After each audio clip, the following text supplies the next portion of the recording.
Welcome back to the Andrew Gosser Show on 103.9 WYAB. The text line is open at 601 879 5060.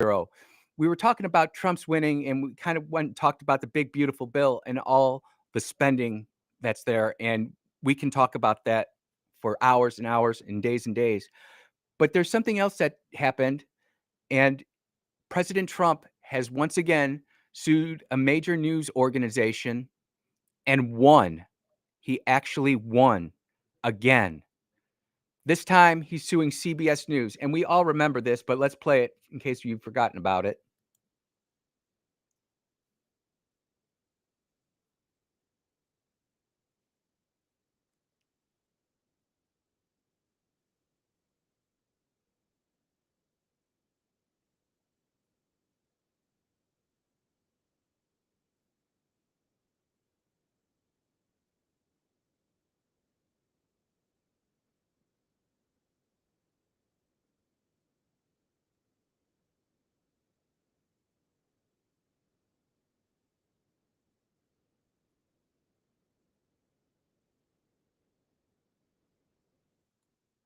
Clearly deceptive editing by CBS 60 Minutes. And this is coming from Axios. It has been being reported not just by Axios, but by the New York Times and others that President Trump or CBS has agreed to pay President Trump $16 million. And in the future, he will all the transcripts from all 60-minute presidential interviews will be posted so that we can see what's actually in the interview. I mean, we're sitting there listening to Kamala Harris, and that's just a complete and unmitigated disaster. Could you imagine if she was in the White House right now, where we would be? I know that there's some Democrats who feel that we'd be in a better place. I strongly disagree.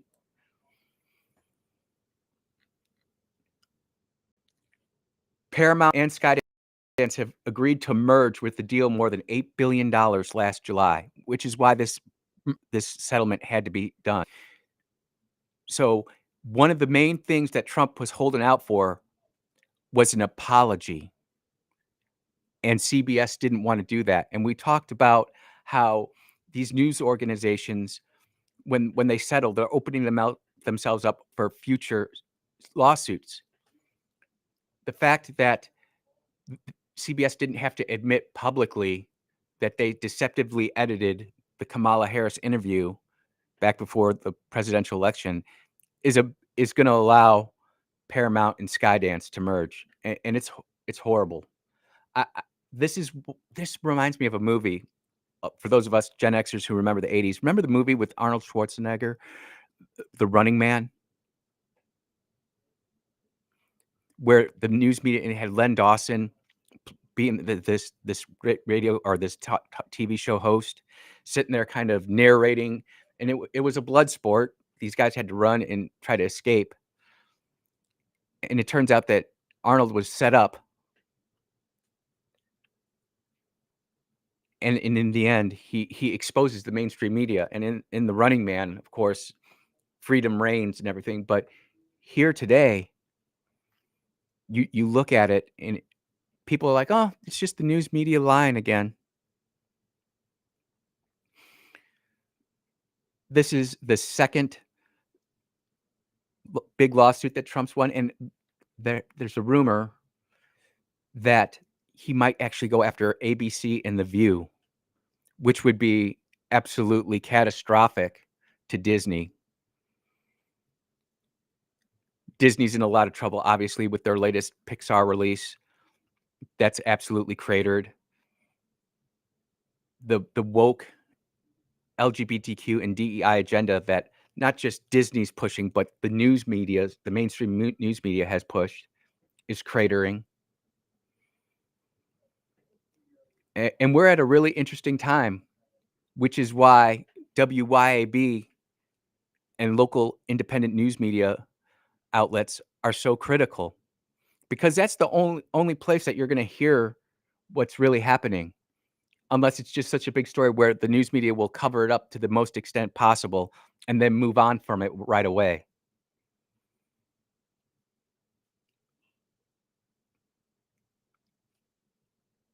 The news media, is not our friends like we used to think, and there's so much really good reporting going on out there that's not being covered, in my opinion, adequately, such as the AI, such as such as, the illegal immigration, and make no mistake about this too, the illegal immigration that's happening in our country that we're paying for is not being reported more than it absolutely has to be. It's being downturned. We're not hearing about no people illegally immigrating into the United States last month, no reported cases. Is there a possibility that 1 or 2? I think that somebody might be sneaking in, but we can all agree that it's drastically downturned. The alligator Alcatraz received its first inmates today, and this is something that I have not didn't really hear until I read it on a 4th source news source, a 4th tier news source. Do you know that if there's an illegal alien in Jackson, Mississippi that wants to self-deport, the United States will take them to the airport, pay for their plane ticket to send them back to wherever they wanna go. It's cheaper for us to do it that way. Self-deportation is happening, and when you go to this alligator Alcatraz, they will give you the chance to self-deport before they actually in process you into alligator Alcatraz. And one of the things that they're trying to tell people is that if you go ahead and you self-deport, you will have the option to try to legally immigrate back into the United States. That's our tax dollars at work. That's part of the big beautiful bill. And if you think about it, we're paying $300 a night in New York to house these illegal aliens per room. Imagine if we can get a significant portion of them out of our country. I'm just really grateful and thankful that there are a lot of places out here that are breaking local news. And we have it right here on WYAB. Clay breaks stuff all the time. Kim breaks stuff all the time. Sean and Lindsay break stuff all the time. I look at things differently.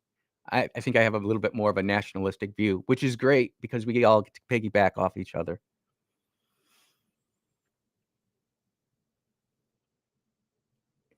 Text line blowing up here. I'll get to the text after the break, but I just want to finish up on this illegal immigration, and then I want to go back to the Trump ratings in the last segment of the hour. Um, but the illegal immigration is already having an effect here in Mississippi with our local economy, with our local job market. I think the illegal immigration has a bigger impact on smaller states like Mississippi than the bigger states like California. It's not that California is not having a more of a dark economy, if you will, but our population is so small that our job market's not as big. And per capita, it's crushing us. It's killing Hinds County, especially Hinds County, and some of the bigger counties too. But I'm really hopeful and prayerful that as the illegal immigration really starts to kick up and we should have like an alligator island here in Mississippi. And we have a great governor, we have a great lieutenant governor, we have House Speaker. This is something that should be on our front foot in addition to the education reform, which has been awesome, in addition to the economic growth that's been awesome.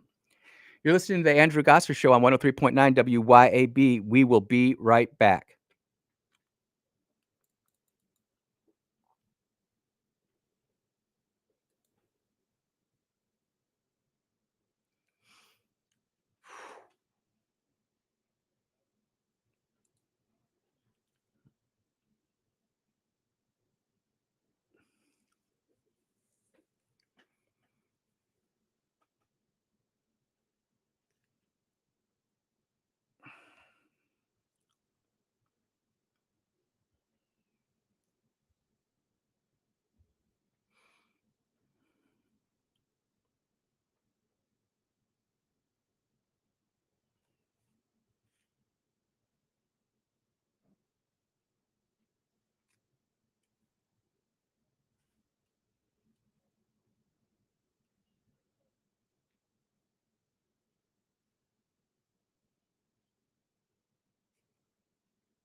And you are listening to the Andrew Gosser Show on 103.9 WYAB. We are back. The text line is hopping. And Rick brings up a good point. The Smith-Mund Act was originally a law that was put back in place in the late 1940s that made sure that the news media couldn't propagandize the news. They actually had to report news and not have a slate where they could cause influence. And that was changed in 2012.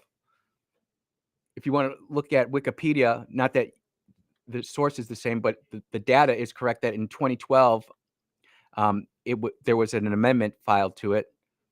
And many people believe that that's what started this really slippery slope. And I know that there are a lot of Republicans that get really concerned out there when I say this, but it's completely real. This isn't mockery or scorn or ridicule, but there is something called Project Mockingbird. And we're not crazy for knowing what it is. It's completely rational. Project Mockingbird was out there to manipulate the news media and manipulate the public. And the Smith-Mund Act is just another example of that.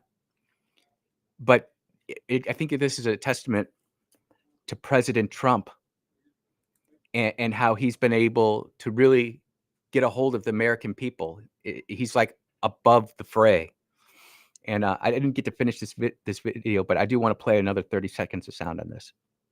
Politician would like this number here, especially to see it go up.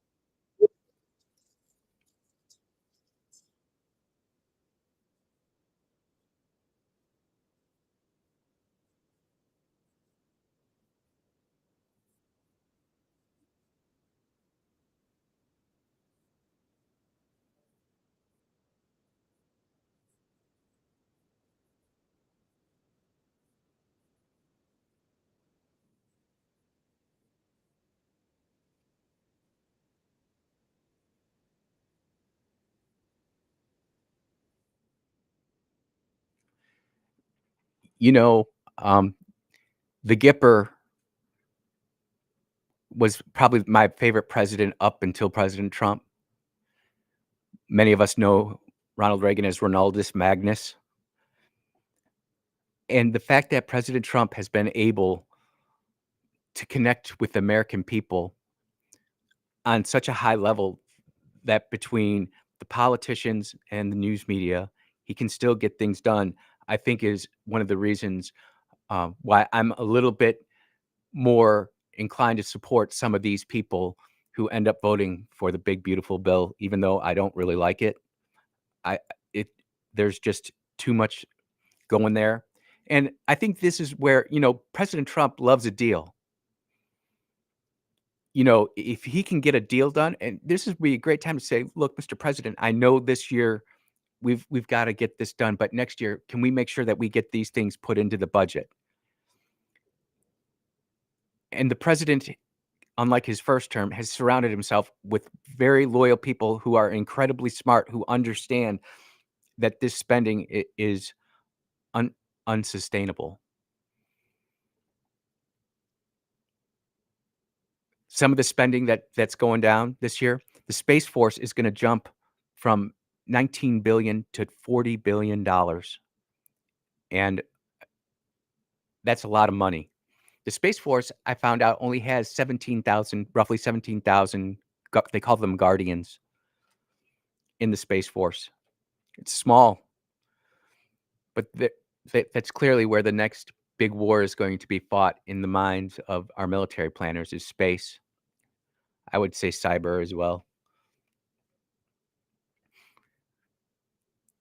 The money that is being spent by the big beautiful bill, um, there's so much pork and fat in there, but I just don't see a way to where this term we can do that. Which brings me up to the point of Donald J. Trump against Elon Musk and Thomas Massey.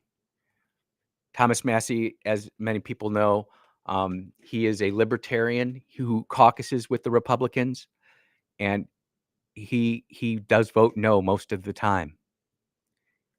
And Trump has this is one of the things where if you are voting your conscience, then you're okay. But if you are a politician and Trump's coming out and saying he's going to primary you,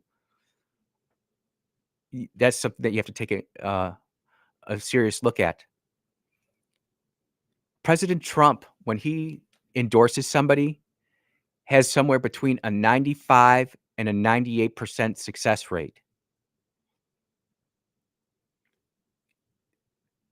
That's a big deal. And now Elon's throwing all this money into it. And I'm still of the opinion that this Elon Musk versus Donald J. Trump thing is a work.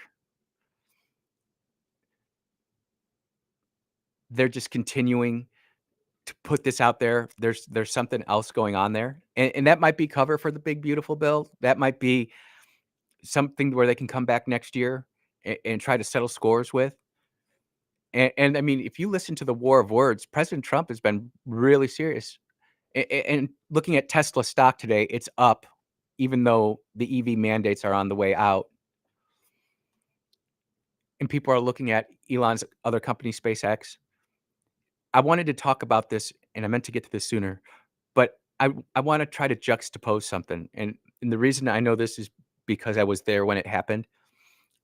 But to build out SpaceX government dollar wise, to actually get the Falcon 9 rocket and where it's at today with reusability, the United States taxpayer paid $1.8 billion dollars. And I think that's in 2013 budget year, $1.8 billion dollars. To compare that to the rocket that we use with Constellation, or SLS, Space Launch System, we're approaching $34 billion dollars spent on that, and it's only flown once. When you juxtapose that to Falcon, which is flown over 400 times, it's absolutely incredible. I was in Congressman Bill Posey's office trying to explain this, and I got kicked out. They didn't want to hear it. They wanted to go with Space Launch System and at the time, United Launch Alliance, which is now basically going away. ULA cannot compete with SpaceX. It's a private entity. So I understand when Steve Bannon says we need to nationalize SpaceX. I don't agree with that. But the private sector can go in and do a job so much better than the government can. There are some things that the government absolutely has to do, like military defense and stuff like that.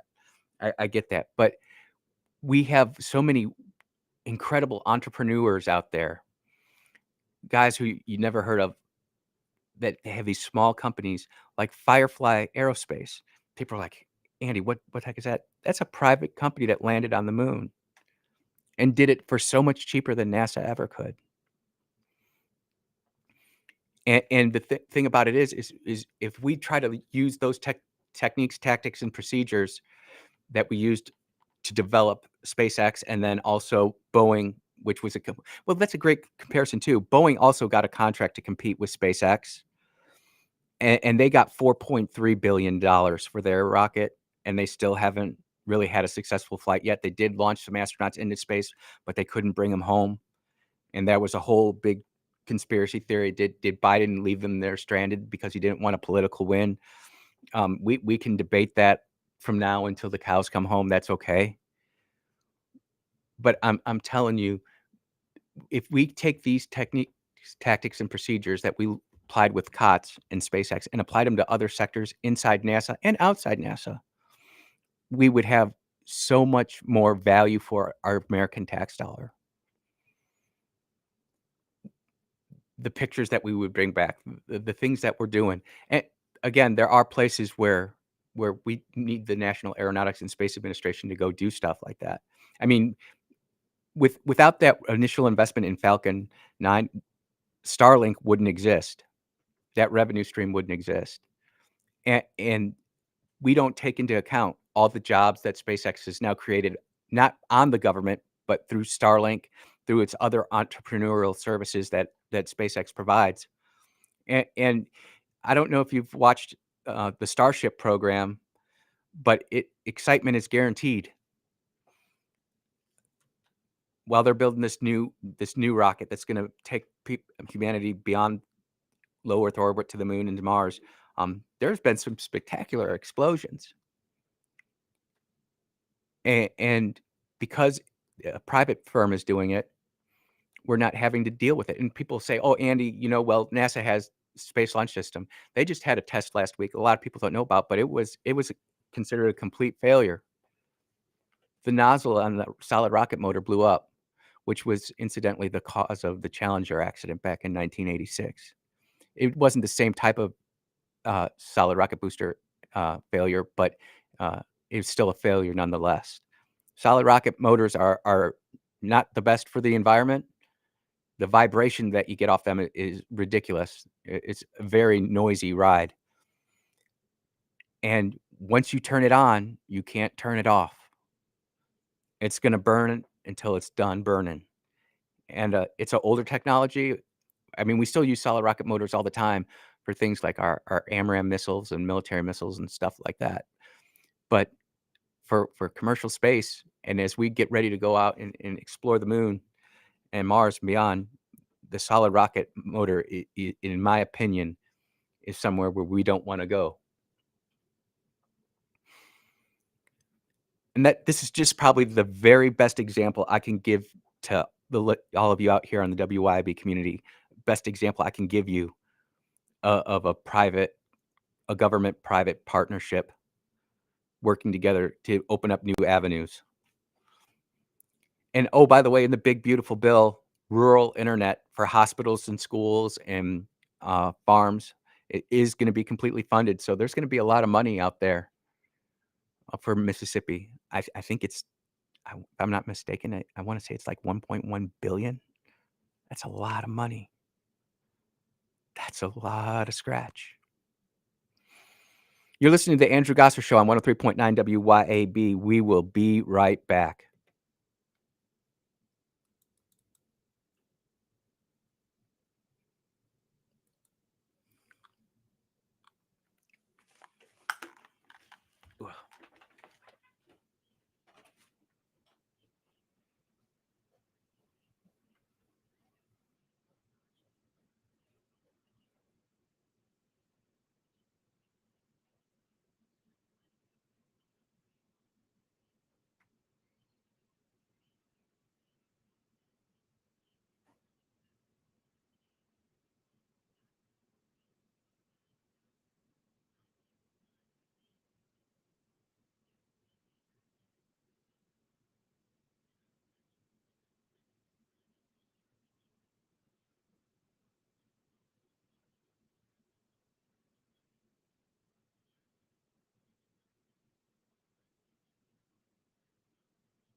And welcome back to the Andrew Gosser Show, final segment of the first hour.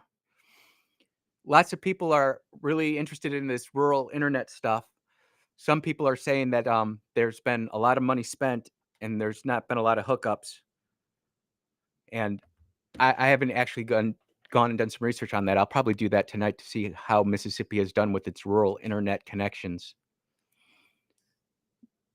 But getting back to the space program with Elon and Trump, um, I don't think you're going to see any real big blow up between Trump and Elon. To be quite truthful, right now, the only reusability we have in spaceflight is SpaceX, and there's actually a really good relationship between everybody there. So I think, unfortunately, with how we all act and everybody's just doom scrolling and looking for the next big dopamine hit and the next big click. I think that's why so many people are intrigued by President Trump and Elon Musk going at it over Truth Social and Twitter. And I'll tell you what, you can get sucked into that real quick.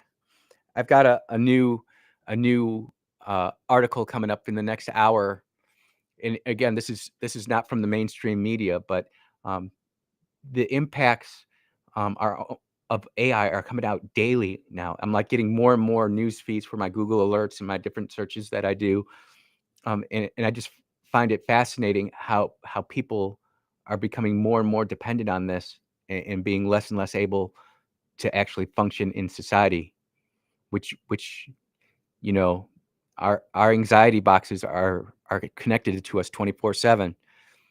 Even last night when the storm was going through, uh, we were watching TV, and my wife and I were just sitting there, and all of a sudden, we would just pick up our phone and start checking stuff.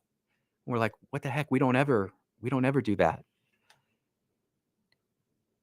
It's a pattern that we get into, and once we get into that pattern, habits are hard to break. They're difficult. I don't understand, quite frankly, how we got to this point where maybe it was just we sliced off our culture a little bit at a time, made it a little bit easier to do a search, made it a little bit easier to do research. Academics loves it. It is quite fascinating to be able to go into Gronk and say, "Gronk, tell me all about microbiology," and it'll give you all the information you could handle. And because you do it so quickly, you don't really appreciate all the work that you've done to get there. And we're talking about internet connectivity, but if you have your cell phone out in the middle of nowhere and you've got a good signal, you can just hotspot it, and now you've got high speed internet. This is the first hour of the Andrew Gosser Show. I'm really grateful and thankful for all of you texting in. That number is 601-879-5060. We'll continue to take those texts, and in the next hour, we'll talk about the AI, and I also want to continue to talk a little bit about the diddler, because I think the ramifications of this is going to be really big. You're listening to the Andrew Gosser Show on 103.9 WYAB.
Uh,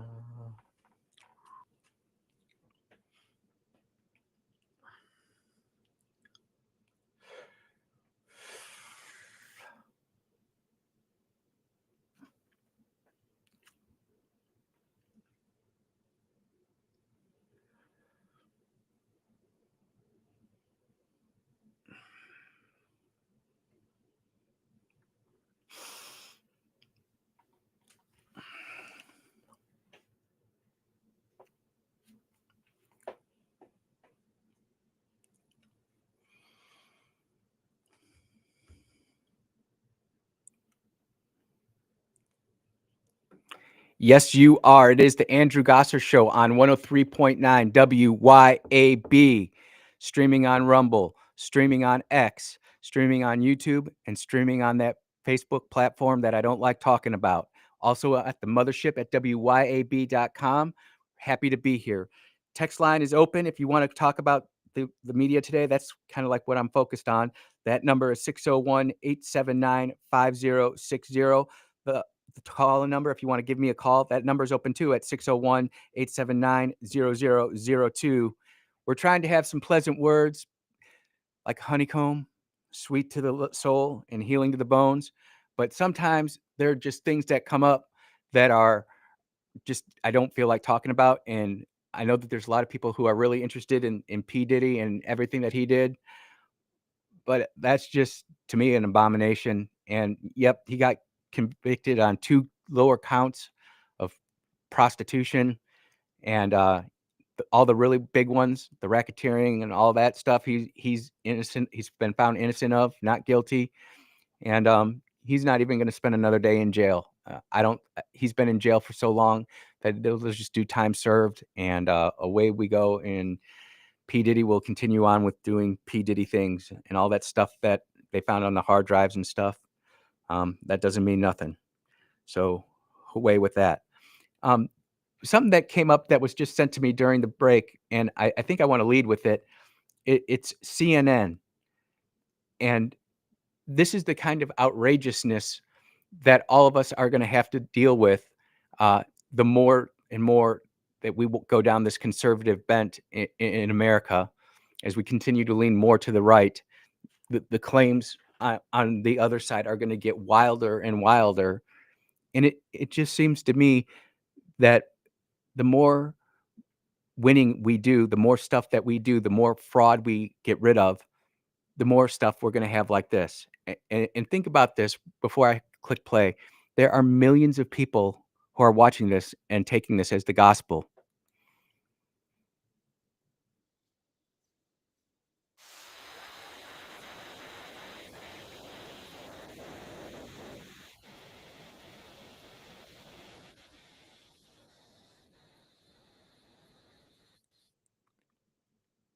You see what they're doing there? Imagine, you've got some young high school skull full of mush getting this pumped into his brain or her brain over and over again. And now they're going to be terrified when we go and you go and see some of these protests about Social Security. Who are they? They're all over 65, freaking out that their Social Security is going away when it's not.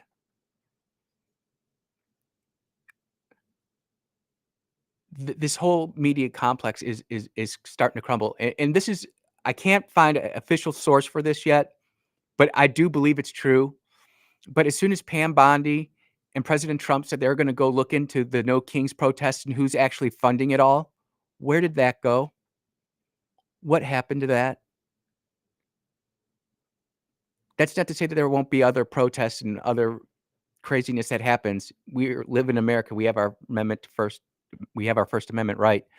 But there is absolutely no way you can convince me that something shady isn't happening, where all of a sudden it just completely went away. President Trump is suing the LA mayor, Mayor Bass, Karen Bass, over the whole riot thing, and LA is in turn saying that the United States has to pay for the cleanup of LA.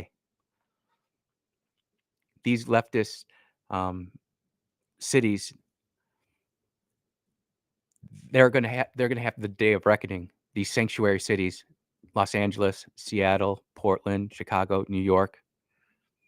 It seems that's where all of our resources are going, and then when to have CNN come out here and accuse Marco Rubio and the Secretary of State that they're gonna contribute to the 14 million deaths. That's where we're at in America. The sensationalism, and the more that I see it and the more research that I do for it, show prepping every day, the more I realize that, there are fewer and fewer of us who are actually trying to stay educated and go look at stuff. Another example of this, all of us have heard of Act Blue and how they were the major fundraising arm for the Democrats. And there was some incredible investigative journalism done by then Project Veritas, now OMG, O'Keefe Media Group, where they were showing hundreds of transactions, not micro transactions, but small transactions, 10, 20, $30 over and over again. And these people had absolutely no idea that they were donating to Act Blue, and they were fundraising millions and millions of dollars. This is coming from Revolver News. Act Blue, the Democrats' prized fundraising platform, is now officially facing serious charges after years of allegations about shady donations, money laundering, and foreign influence. They're actually getting investigated now after the fact. If Trump wouldn't have won, this would have never been investigated. And it kind of makes me wonder if that's not having an impact here locally on the Mississippi Democratic Party. Are they getting the kind of money flowing into them that they're used to nationally? MSNBC reported last week that Democrat contributions are completely down, that the Democratic super or mega donors, as they call them, the billionaires, and the super donors, the millionaires, are not giving money to the Democrat Party. Arguably, the most noteworthy thing that the Senate Minority Leader Chuck Schumer has done was have the big, beautiful bill read into the Senate record. It took some 14 or 15 hours to do, and I actually think that's a great thing. Let's have that bill read into the record so that we all know what's in it. This whole Democratic fundraising apparatus, which I believe, getting back to Act Blue and to USAID, was the whole scam, and we won't see the ends of that, the prosecution for that, for some time to come. And I know that we had an incredible win last week, and people are really upset with some of the decisions Amy Coney Barrett made and how it's slow rolling. And you know what? It's going to be that way throughout the entire legal system because that's how it's designed. Why do I say that? Because people are upset with the FBI and Cash Patel that all the files haven't been released yet, the Epstein files. Why we haven't had other prosecutions. And all I can say is that I think we all need to be a little bit patient. I know that lots of us are not patient. Unfortunately, we live in a society where we're just rush, rush, rush, rush, rush. And the more rushing I see, the more laid back I get. The more fired up I when I see partisans on either side, whether it be the right or the left, those of us in the middle, we're all kind of taking a step back going, what's really happening here? I'm convinced that by the time all of these donations from Act Blue get brought into the light, you will see some criminal prosecutions. I'm not sure we'll ever see any criminal prosecutions from USAID. There have been Twitter accounts out there, Data Republican, small r for one, who have gone in depth linking congressmen to NGOs that were funded by USAID. US senators that were hooked into USAID, former congressmen, former senators, just tons of politicos tugged in getting this money. And to President Trump's credit, we have clawed a lot of it back. $2 billion to that lady in Georgia. I can't think of her name off the top of my head, but $2 billion for a global warming initiative, an environmental issue, and she has no real experience in it, but yet she was getting funded to that. Is she ever going to get charged? No. I think that's probably a lot of the reason that so many of us are disconnected from this process is because we know if that was us that was doing that, we'd be fried in a second. We would be absolutely smoked. But it's not because you have the hookup, because you have the inroads. It's all gonna get swept to the side. And that's with Attorney General Pam Bondi. That is with Kash Patel as our FBI director and Dan Bongino as our deputy director.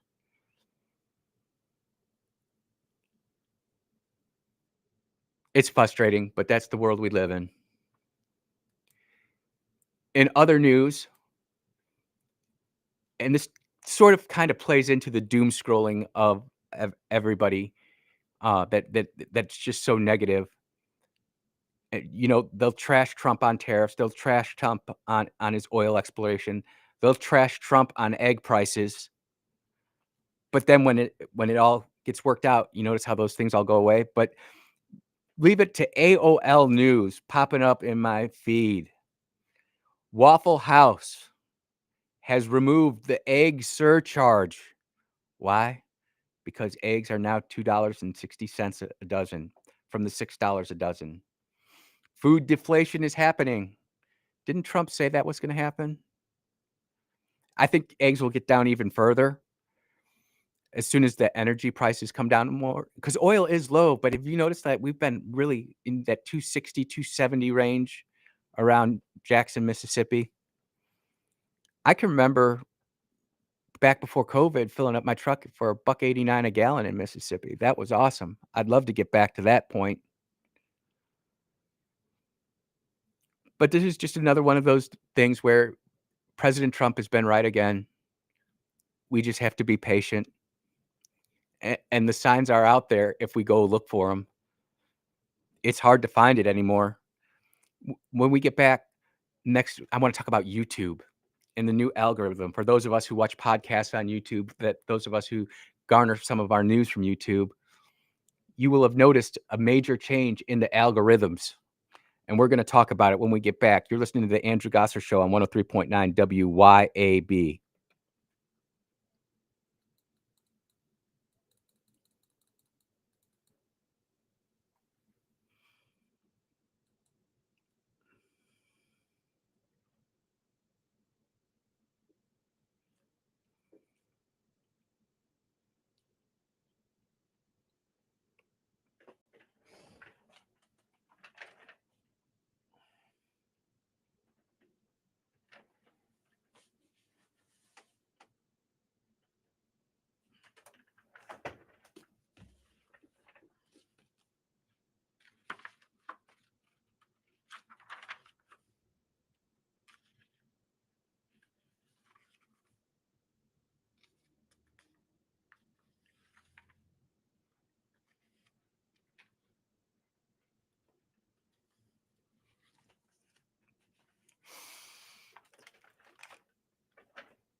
Mhm, mm, mm.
And welcome back to the Andrew Gosser Show on 103.9 WYAB, streaming on Rumble, X, YouTube, and that social media platform that begins with a F, as well as WYAB.com. We're on the big stick, as Clay likes to say. 103.9 WYAB. Look, this segment is brought to you by iGear Optical. My man, Bruce Bennett, he's been doing this for a while now. He is your man you need to see if you need some glasses. You're going to be treated right. You're going to get excellent value for your dollar, and you're not going to be disappointed. So go see my man, Bruce, located at Highway 80, 2630 Highway 80 in Pearl. iGearOptical.com. Go check him out. Let him know that Andrew sent you. WYAB. We really appreciate Bruce supporting this program. So the text line's blowing up, starting to talk about things we talked about in the last hour, and I'll get to that maybe in the next segment. But I want to talk about the YouTube algorithm because a lot of my friends who I communicate with, and we go and we research different stuff, and we'll send different links back and forth to each other. We've noticed a severe change in the algorithm. So I have yes, I am subscribed to CNN and MSNBC, and I like getting that because I wanna always see what my enemy is doing, because to defeat your enemy, you must know them. But what I've actually found out is that the mainstream media sources and a lot of AI channels are now being recommended to me, and all of my third-party news content creators and smaller channels are being not recommended. But moreover, I'm starting to see AI videos that actually pull pictures from small content creators, and then they're being recommended. And I don't know if any of you have noticed this trend lately, and but I'm seeing it, and to me, it's just another way where we're starting to get funneled into these silos of what to think and where to go to get that. I don't mind getting those recommendations from, like, Fox News or CBS because I follow them, but a lot of my friends don't, and they even have blocked some of those channels, and they're getting them recommended through AI. There's another story here, and this is a 4th tier news source, but they're already starting to find people getting checked in for AI addiction, ChatGPT addiction.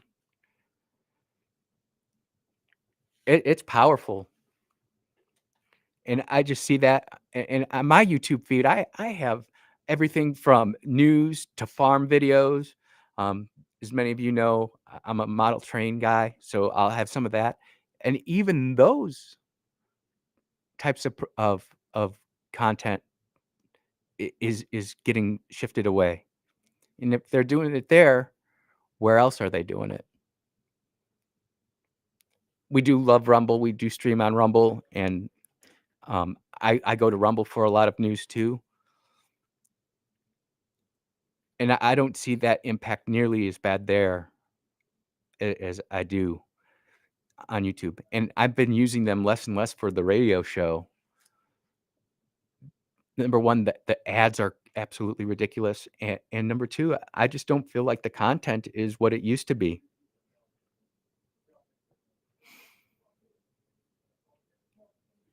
With the people watching TV, like the main news channels and TV channels going down, cable news going down, YouTube is where everything's being funneled at, and that's why I kinda talk about it. Y you know, even our WYAB creators, we all stream there. Are they getting the looks that it was supposed to get? And remember when this all came out, it was supposed to be a place where it would be a repository for human intelligence and information. There used to be what we would call like a long form video, somewhere between 7 to 12 minutes long. The sweet spot was about 10 minutes and 15 seconds. And there'd be really great videos, whether it be changing out a sink, changing oil in a car, farming, and it's shifting all to these shorts. I was watching, my daughter and her friend scroll, and they're quick. They're pop, pop, pop, pop, pop.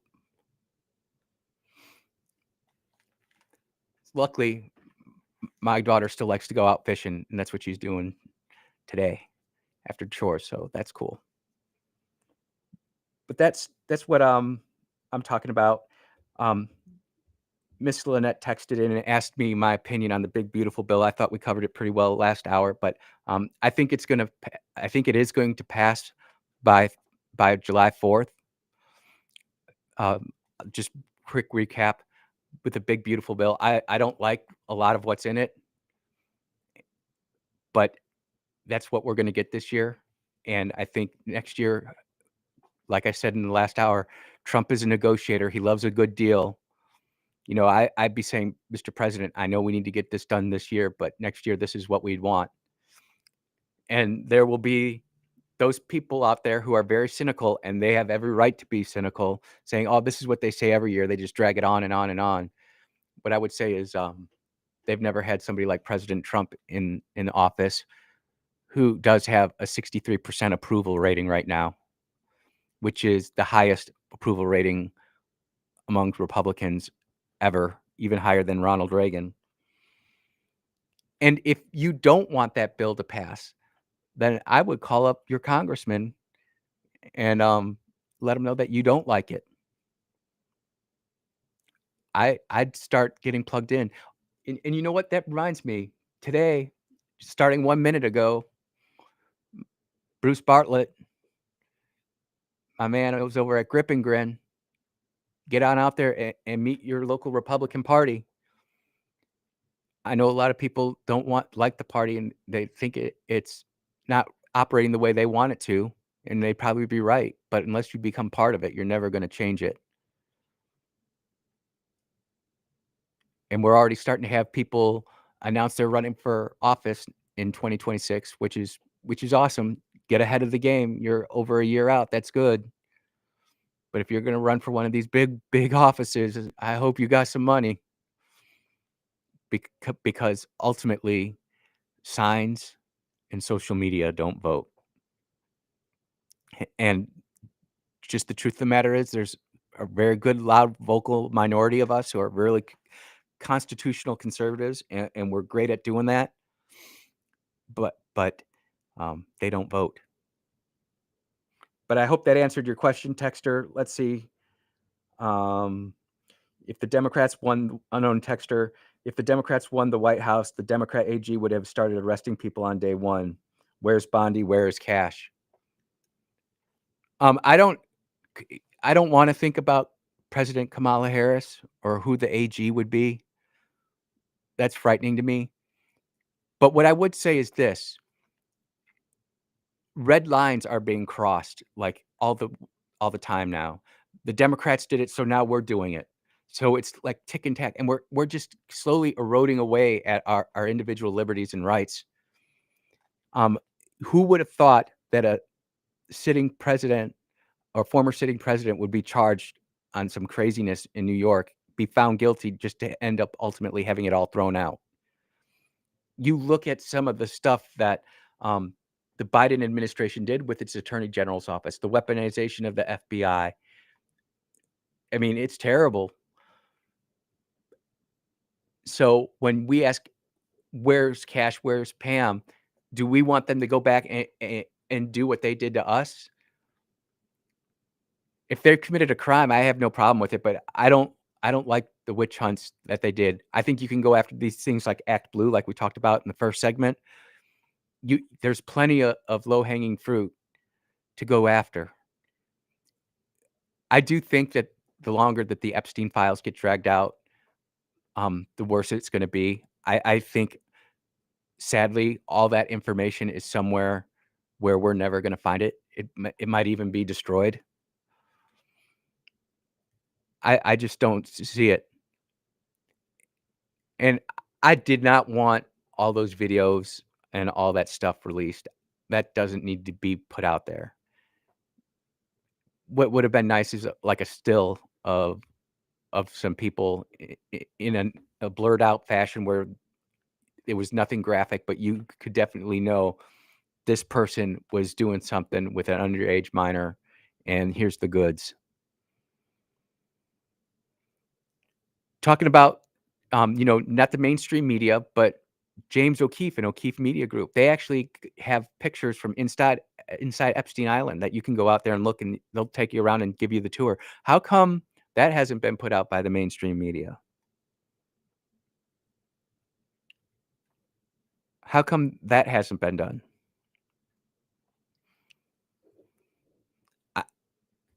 We're just living in a crazy, crazy time. You're listening to Andrew Gossip Show on 103.9 WYAB. We'll be right back.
But when I was sitting there watching this, what I thought was really interesting was that he doesn't have a teleprompter. He doesn't have notes. He's just speaking from the heart. He's just out there saying it like it is, and that's pretty cool, I think. And I'm giving Mayor Horn all the grace in the world to try to get this thing turned around. Um, he's in an uphill battle and in a bad way. There have been people wanting to know, hey, are you happy with Cindy Hyde Smith? Her support of President Trump's been pretty good. I know that there's a big contingent of people out there who don't like Cindy Hyde Smith, but it appears as though she might have an opponent. And I don't even know how I found this out, but it came across in Facebook, actually, now that I think about it, in an ad. And her name is Sarah Adlakha, Adlakha, and Sarah Adlakha for Senate.com. She apparently is going to run against Cindy Hyde Smith. And it's kind of interesting.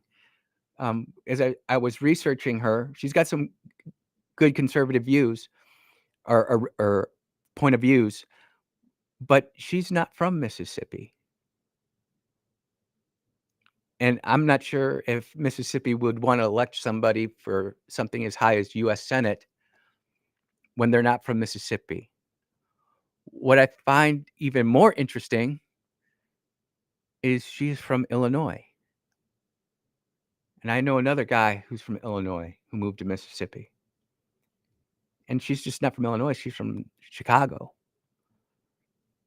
And I just find it very interesting as I'm doing this research for the show that somebody would be challenging Cindy Hyde Smith.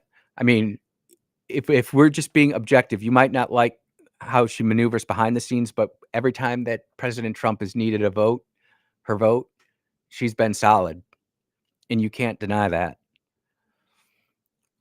When the picks, remember Trump's nominees were coming out, and we were really worried about certain senators from other states, Cindy Hyde Smith was sitting there posting pictures of her saying, I'm supporting. And so I'm not against Miss Hyde Smith. I'm not for Miss Hyde Smith, and I'm not for Miss Sarah or against her. I'm just putting out the facts that Cindy Hyde Smith has been pretty reliable for President Trump. I know that she was a state senator before she became the U.S. senator, and I know that there were a lot of people who didn't particularly care for her. So I guess the question becomes,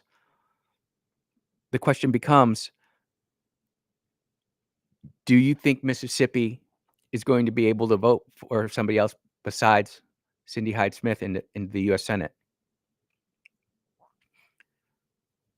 The political side of me, just like the operative, ran campaigns, done it all. It would be a very, very steep hill for somebody to challenge Miss Cindy Hyde Smith, unless there's something that comes out that's just ghastly, or if an opponent had $10 million to spend in Mississippi, where you would just have to like mail your mailbox would be flooded every day with different mailers and different things. You probably get sick of it. But I did find it refreshing that someone's thinking that far out to announce their candidacy for office. It's such a high office too. It appears as though Miss Sarah has never ran for another office before, which I think is a strength. But it's also a weakness in that if you've never ran a campaign and you don't know what you're getting yourself into. I mean, to build a statewide organization to run for U.S. Senate, I mean, you're 83 counties, so you're going to have at least one person in each county. And then below that, you're going to have 3 or 4 lieutenants under them. And then you're going to have a ground crew of 5 to 6 people per lieutenant out there banging the doors. And that's honestly for any office, whether you're running for senator or congressman or anything. I think people get really enamored by the thought of running, but then when the reality actually sets in, and you've got to raise, $15,000 a day, or you have to raise $5,000 a day to have a meaningful campaign. It's tough. And then we wonder, why these super mega donors come in, or these different PACs. And I have to admit, like, I've gotten so many text messages about different PACs coming in and donating big money for certain points of view, whether that be the Ukrainian war or the Israel-Iranian war. There's money there, and you can go look that up. And I would not be besmirching you in any way, shape, matter, form, nature, relationship to say that you think that they're bought and paid for, because they probably are. But in the end, winning campaigns to unseat somebody, unfortunately, we're at a time in America where you're going to need those funds and those resources to run for office, unless it's a local office. I mean, we saw in Brandon where 5 aldermen didn't even run opposed. We saw in Tallahatchie where an alderman won on a coin flip. We've seen aldermen in Jackson, Mississippi win by 8 votes. I mean, those races are tight, and when the sample population, the sample voting universe is 2,000 to 3,000 people, that's really manageable, especially for someone who's never ran a campaign before, and you run early enough. But my goodness, U.S. Senator. Whew. It appears as though Benny will be against the big, beautiful bill, which is no surprise, but other 3 Mississippi congressmen are currently lining up behind the big bill. And some of you are saying your family's divided. Some of you are for it. Some of you are against it. I just think the more that we get closer to July 4th, the sooner that's going to hit pay dirt. And I think President Trump wants a photo op on July 4th. Whether or not he'll get it is still be determined. There are some really good congressmen who are coming out against it, who I totally respect. Chip Roy of Texas is a good one. I really like what he's saying. I do like MTG, although I think sometimes she can be a little bit of a grandstander. You never hear about the Mississippi congressmen and their points of view. They're just quiet votes. I'm not going to say that they're backbenchers, because they're not, but they just don't seem to put themselves out there. We don't hear about them nearly as much as we probably like. Just getting the alert now that the debate for the big beautiful bill is starting in the U.S. House floor. So wow, that already is out of Rules Committee, which is baffling to me. It's moving quick. People were like, I'm not sure it can get done by the 4th. I think we might have something more to talk about tomorrow on Wednesday. I think it's going to be a little bigger, and by Thursday, I think they're going to have it all wrapped up. Getting back to Jackson, the one thing people said that the inauguration was really good, the gala was really good. I did not know if the gala was actually paid for by the taxpayers, or was it put on by Mr. Mayor Horn. But I do find it interesting that they're already saying how bad it's been inherited. And I didn't even get to talk about this today, and I've got it written down right here in my show notes. It's like, what do the Democrats stand for? We were starting to talk about it, and then we went down a different path. And maybe I'm writing that down for tomorrow. What do Democrats stand for in Mississippi? Because right now, all I know is that they're no, no, no, especially the local ones. And we've got to get to a point to where we are no longer at that point. Because if you're just an opposition person, like this lady running for Senate, if she's just opposition Cindy Hyde-Smith. I don't think that's gonna work. You have to have real ideas. And with how Democrats have a lower approval rating than they've ever had, and they're in turmoil, they can't raise money, and they're losing party members. I think there's a real opportunity there for those who are more on the left side to actually run as Democrats and actually speak for something. But if you're like one of these Zorhan dudes out of New York, openly running as a socialist/communist, I don't think America's ready for that. And by the way, President Trump just has tweeted on that Zorhan dude saying that he's gonna arrest him if he has to. I'll read the truth here for you. As President of the United States, I'm not gonna let this communist lunatic destroy New York. Rest assured, I hold all the levers and I hold all the cards. I'll save New York City and make it hot and great again, just like I did the good old US of A. Trump is so tuned in. I think when he got censored off of X or slash Twitter, he knew he had to build his own media network, which is what he's done with Truth. I don't know if you've seen this. He's actually opened his own cell phone company too. It's crazy. All right, we're going to take our last break of the show. You're listening to the Andrew Gosser Show on 103.9 WYAB. We will be right back.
And welcome back to the Andrew Gosser Show, final segment, 103.9 WYAB. I'm getting some text in about the big, beautiful bill, and it's coming in right at the last minute. And someone is asking about the cuts to Medicaid. And I didn't talk about Russ's story today, but if you don't go to Magnolia Tribune, they're a great source of local news. It is from a conservative point of view, so make sure you realize that. But Russ has got a really awesome article, and it really talks about the changes that are going to come to Medicaid. There are some really good things that are going to come to it. Unfortunately, it's not going to cut as much as we wanted to.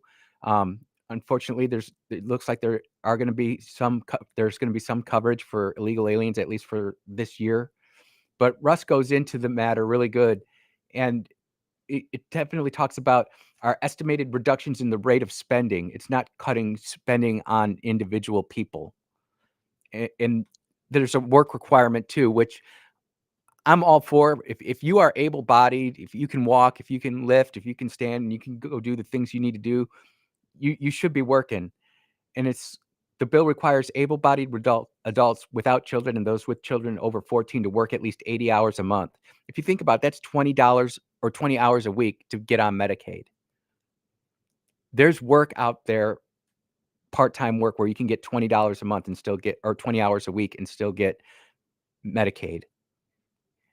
Medicaid was never supposed to be something that once you got on it, you never got off of it. It's supposed to be a stepping stone.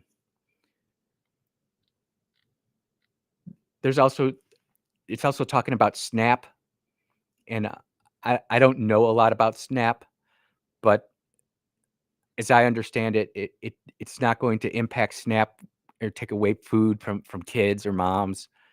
It's just making sure that there's a contribution level or component to it.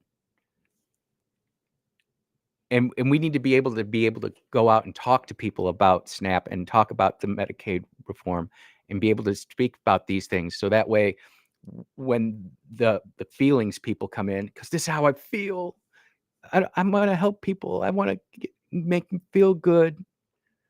That's not how this is supposed to work. We have to operate in a reality, because the more and more we get away from reality, the worse off we're going to be. I'd like to thank all my texters for calling in today, or for texting in today. Lynette, Rick, and the 5 or 6 unknown texters. I do get your stuff, and I do appreciate it. I'm grateful to Bruce at iGear Optical. I'm grateful to Jeff Pedigo and City Zoo for sponsoring the show. And we're going to have Jeff in next week to talk about his book. I'm getting through it right now. It's actually really good. If you've ever read Animal Farm, this will piggyback right off of it. And it's interesting to see how Jeff takes the story in a different way. And for those of us who are, I would say, Gen X and older, who have actually read Animal Farm, it's a great book, and it's probably impacted us all in ways that made us go further and further down the line as far as our conservative point of view. And to have a book that's right out there that piggybacks off of it and actually expands the view off of that book, it's definitely something that's cool. You're listening to the Andrew Gosser Show on 103.9 WYAB. We will be back in